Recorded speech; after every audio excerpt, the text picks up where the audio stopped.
The third update is around this thing called Russian router, or what more eloquently is being called VPN filter.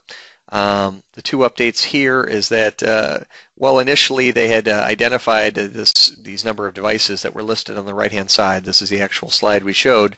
That actually number of devices went up 3 times to 70 different models that are now impacted and probably impacted with this malware.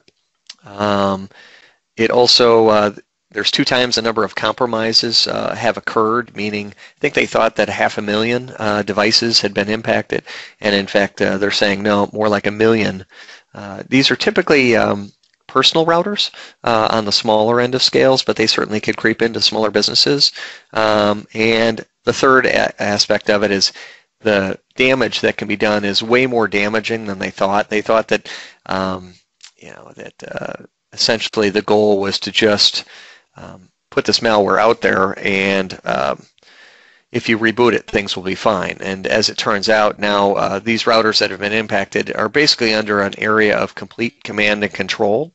They ask you not only to reboot things, but now your goal is to upgrade the firmware, disable remote admin,